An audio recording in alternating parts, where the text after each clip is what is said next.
I'll just be very brief. Thanks for that, Sam. I'm just so delighted to be part of the delegation welcoming the world to Alberta.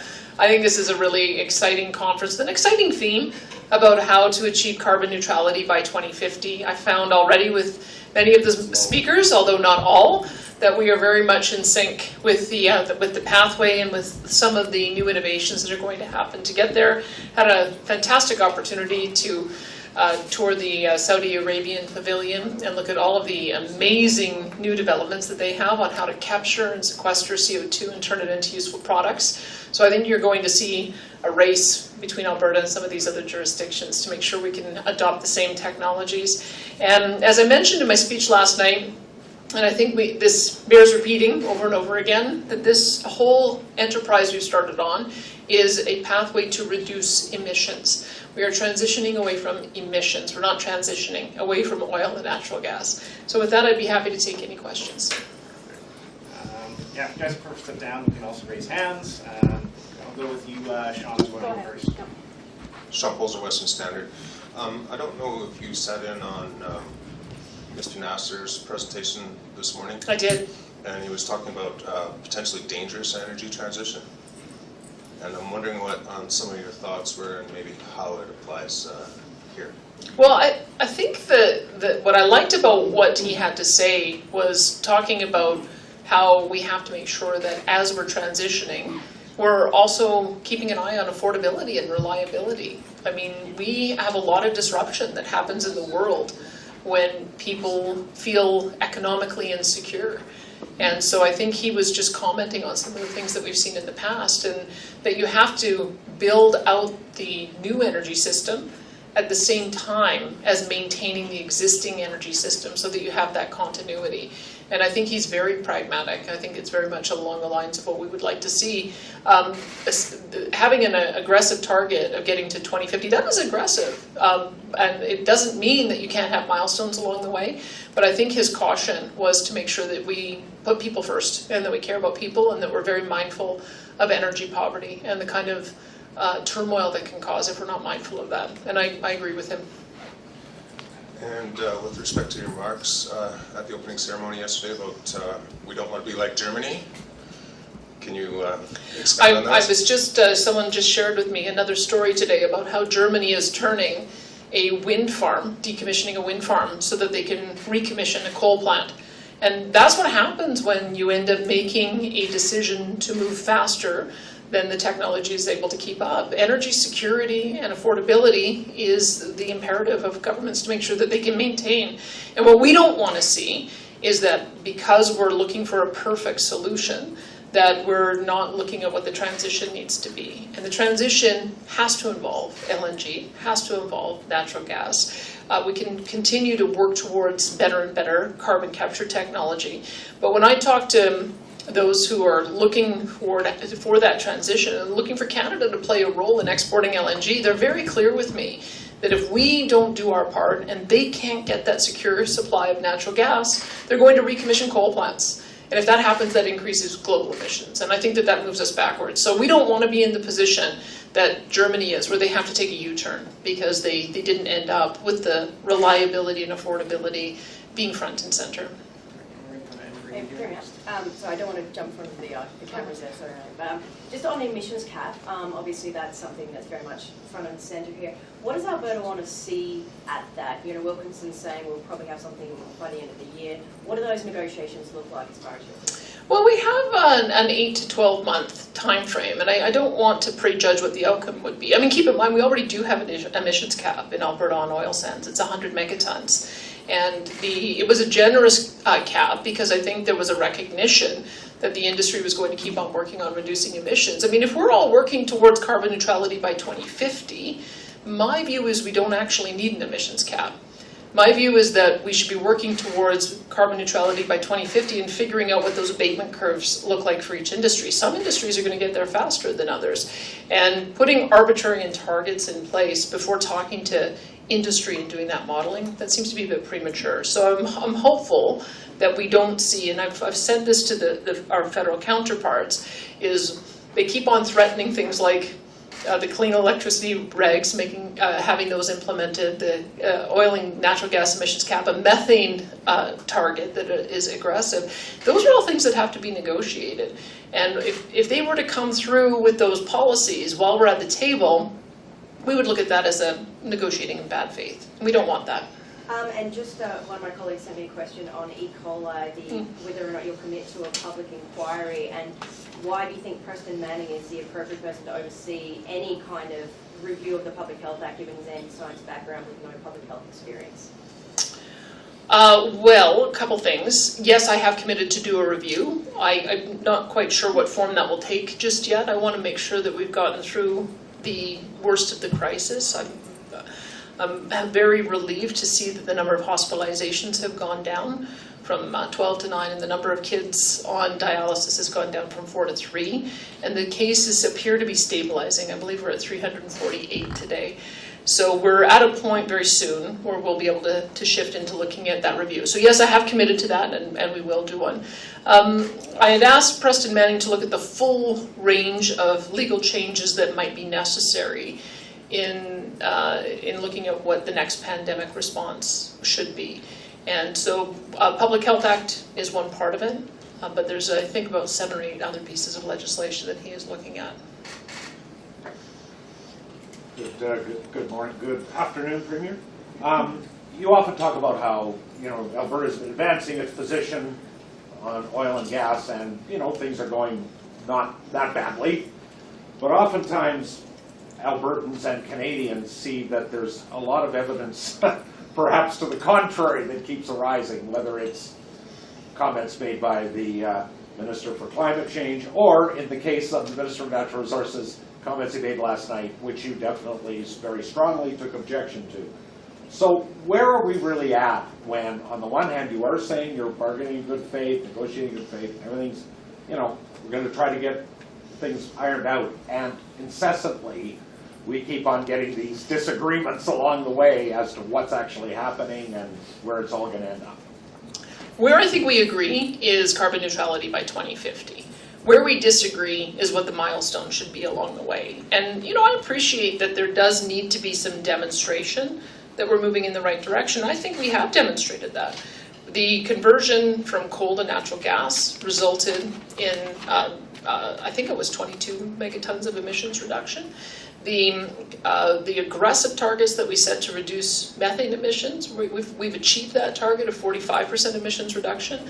So we've also been the first to put carbon pricing on industrial emissions. That was done back in 2007. We also have at-scale projects for carbon capture, utilization, and storage that are working.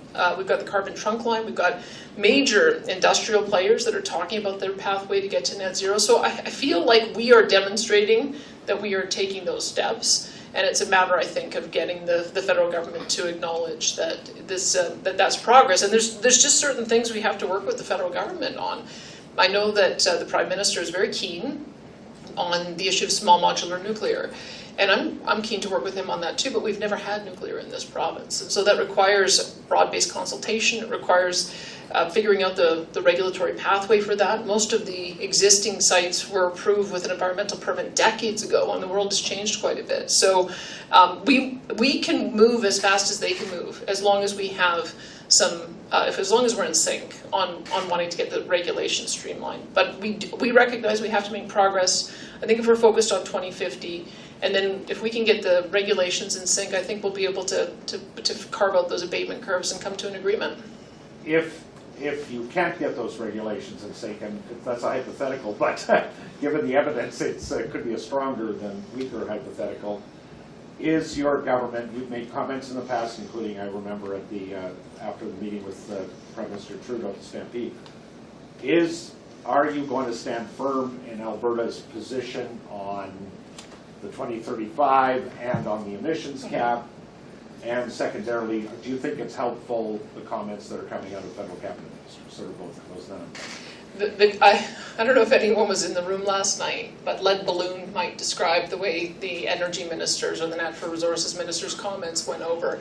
To come to major energy conference, an international energy conference with people from all different backgrounds, many of them facing energy poverty in their own countries, and talking to producers about the ludicrous IEA projections that we're only going to have 25 million barrels of oil per day produced in 2050. I mean, it was a bit of a slap in the face, let's be frank about that. And that's why I had to indicate that I don't believe that those projections are accurate. I was pleased to see, actually, that the head of Saudi Aramco also said the same thing, that the company, or the IEA, has turned from being an entity that does predictions to being one that engages in political advocacy. And that isn't, I don't think that that's very helpful to the discussion.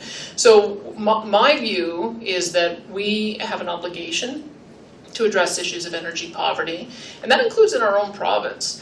When I hear and see what happens to our seniors and our vulnerable and our fixed income individuals in January, February, March, when you have not only a spike in home heating prices, but a spike in power prices, we can't allow that to continue.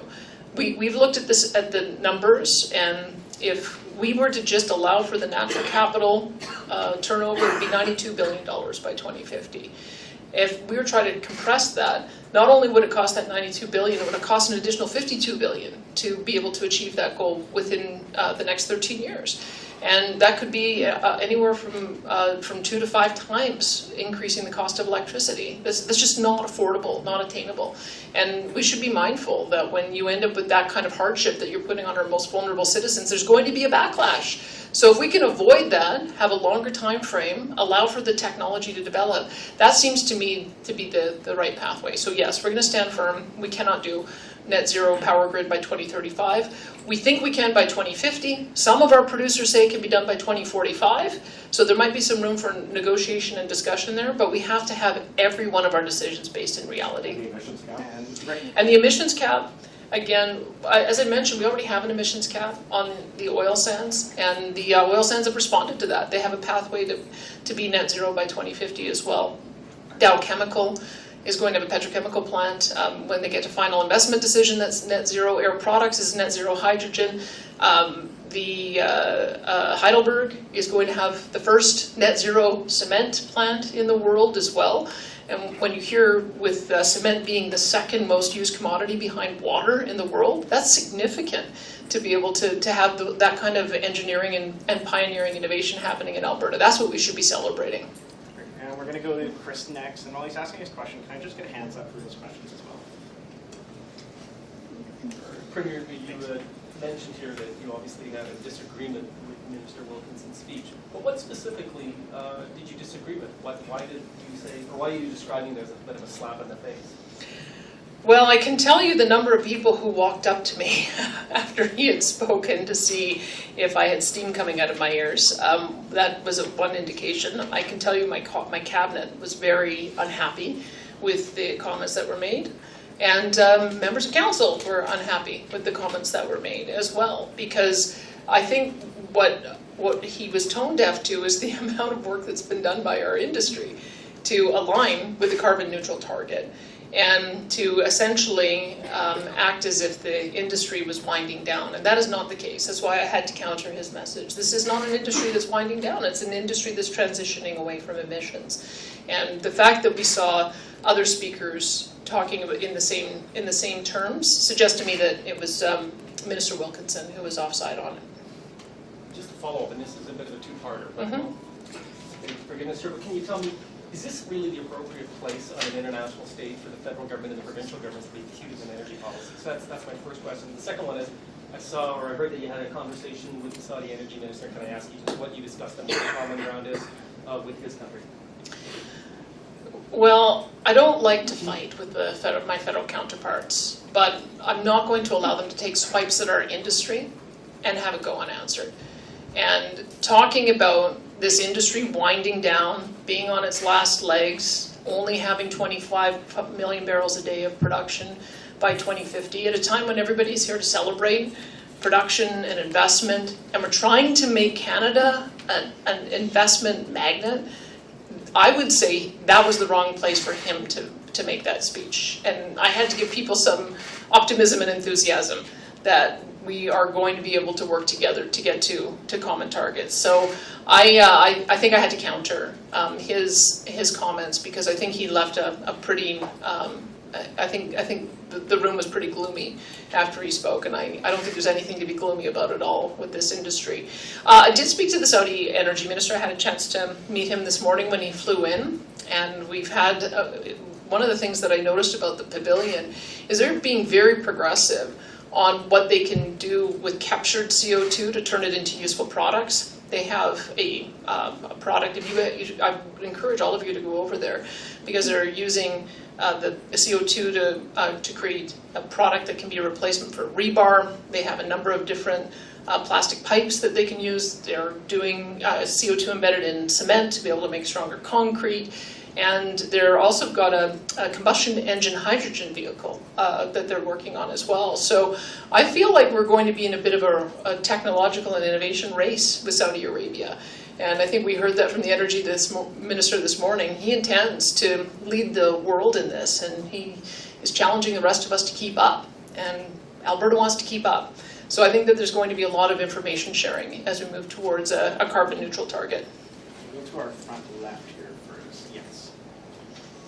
Yeah, I know this kind of relates to the industry and federal government, but there's like a lot of negotiation right now going on regarding the degree of tax credit subsidies for carbon capture. But we're hearing that, you know, that they've got to get this thing going by the beginning of the year, or they're not even going to meet their own targets. I'm wondering, is the province doing anything? What are you doing to try to hurry this along, or do something? Well, I have mentioned that we're working on our own credit for carbon capture, utilization, and storage, similar, but structured perhaps a little bit differently than our Alberta Petrochemical Incentive Program. And I want to be able to announce what the details of that are when I go to Dubai for COP28. So we accept that timeline is accelerated, and we're hoping that the federal government will be able to match us so that we can make a joint announcement together in Dubai. Next year. No, this year. This year, sorry. Yeah, sorry, that's going to be, I'll be traveling there November 30th, so it's the first week of December, I'll be there. We'll go to our far left side of the room here. Yeah. Premier, there are plenty of other forecasters in the IEA who are calling peak oil demand in the next 5 to 10 years. What if you're wrong? Is there a plan B? Well, I guess the way I look at it is, I like what the energy minister had to say, the Saudi energy minister had to say this morning. You've got to live in the real world, not on computer models. And he actually challenged the group to find a single time that the IEA has had a single projection that has been correct. So I think it takes a leap of faith to think that if they've never been correct, that they will be correct by 2050. We've got to respond to the world as it is, and I think he also was being quite responsible in saying that's part of the reason why they already did a production cut, is that there were predictions last year about how China was just going to race ahead once the COVID restrictions were lifted. Well, it turned out not to be the case. And his advice was, you take a measure of prudence so that you don't end up creating disruption and instability in the markets, and then you can always increase. And so I think that that kind of approach actually is a lot more practical than trying to rely on predictions from what has become increasingly, unfortunately, a political activist organization. And follow-up as well? Yeah. Sinopec just the other day called for peak gasoline demand in China at the end of this year, peak diesel demand at the end of 2025. We've got Bloomberg NEF calling for peak road transport demand by 2026. It's global. It's not just the IEA. And you've got the Chamber of Commerce here in Calgary saying that the energy transition is an existential crisis for the Alberta oil and gas industry. Are you listening to other voices? I would say one of the things I'm encouraged by is the same thing that the Saudi energy minister is encouraged by, all the ways in which you can use the product for different ends. I mean, they're talking about right now having 2 million barrels a day being used for alternative products, including lubricants, petrochemicals, and construction materials. And they're anticipating that to double. So they're anticipating that as the amount of gasoline and diesel demand declines, they'll just replace that with non-combustion uses of their product. And we should be taking the same attitude as well. If we can use natural gas and oil to be able to create construction materials, harder cement, replacement for rebar. Why wouldn't we do that? That's how I'm looking at it, is that we're not going to phase out production of oil and natural gas, we're just going to change the way in which we use it. In our province, hydrogen is very likely going to be an increasingly important fuel that comes from natural gas as its base. Carbon capture, utilization, and storage will be able to assist in that development, and that's where I think we're going to end up going here. Hydrogen is also possible to be used for power plants. I think that's going to be a positive use also. And when you look at the supply for asphalt, I mean, I've seen some projections that we have the potential to increase our bitumen for use as asphalt up to 5 million barrels per day. So whether you're driving a combustion engine vehicle or a hydrogen combustion engine vehicle or a fuel cell vehicle or an EV, you're going to need roads to drive on. So those are the things that I'm looking at, is I don't think that the need for our products is going to diminish. I just think it's going to change. And we'll go to Colette in the back here. Colette North, Canadian Press. Just back to the E. coli outbreak. We now have about 7 other facilities that have been either closed or partially closed due to this outbreak. What do you know about that so far in terms of how they relate to these other cases? And I'll just ask my second question as well. How does the provincial program to give a one-time reimbursement apply to those parents? There's a couple of things I'd say.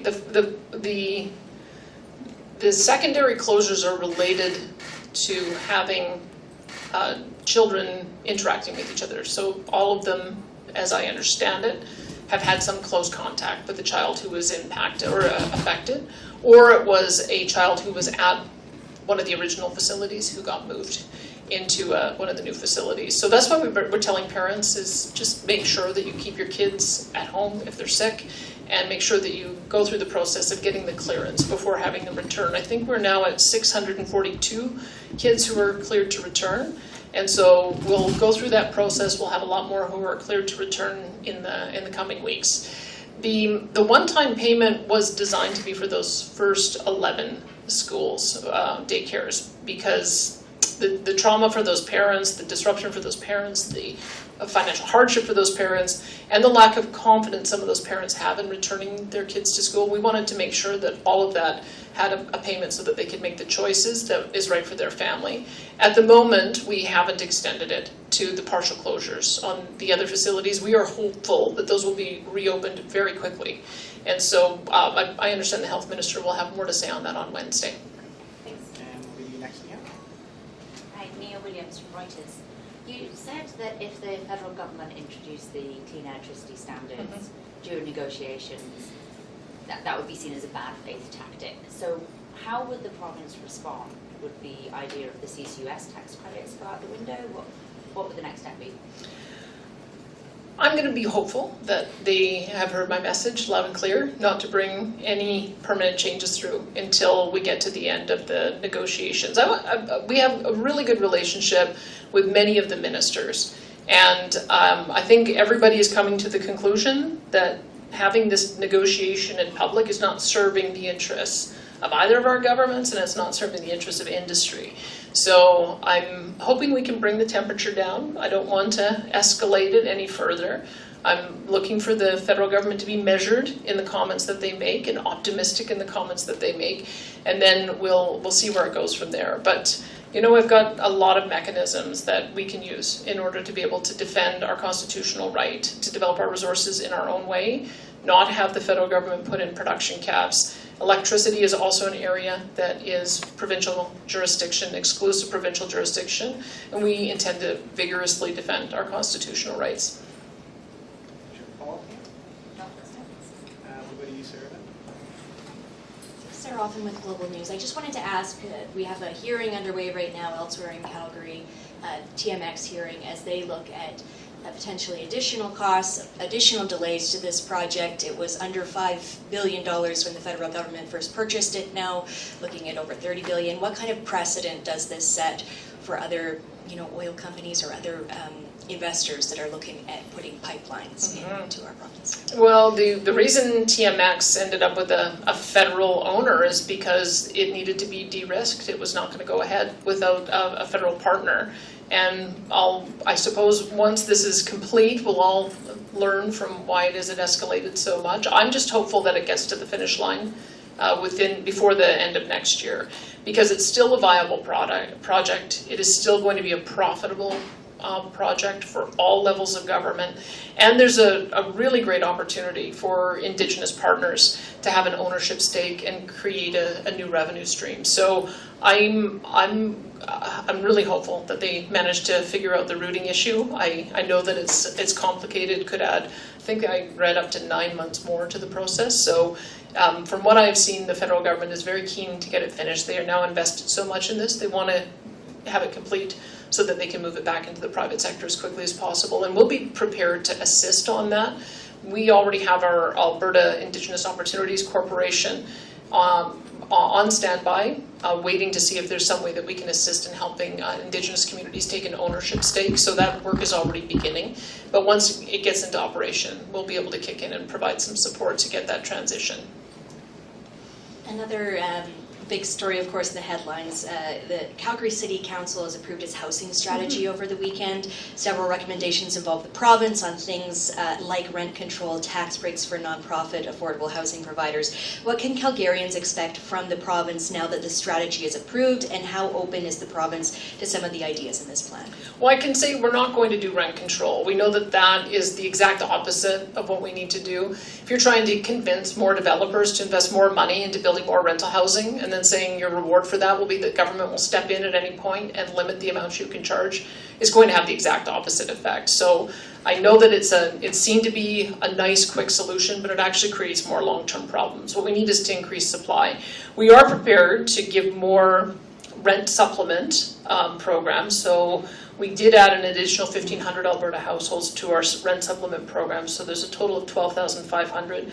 Happy to work with Jason Nixon, our minister, to see if more needs to be done there. Last week we announced $16 million to bring back affordable housing units for use across the province, and that's on top of $94 million we announced in budget 2023. We also have $9 billion with our partners over the next 10 years to build 25,000 new units by 2031. But what I'm really most interested, so that I think on the affordable side, I think that's there's lots that we can do to work with our municipal counterparts. What I am interested, though, is that the strategy also includes 80 recommendations to reduce barriers to home building. And so attainable housing is just as important as affordable housing. You need to have young people know that aspirationally they're going to be able to buy a house. And so if that involves identifying provincial lands or provincial buildings that can be repurposed in the same way that municipal government is doing that, I think they've asked us to give a property tax reprieve for a period of time on new construction. I'm open-minded in looking at that.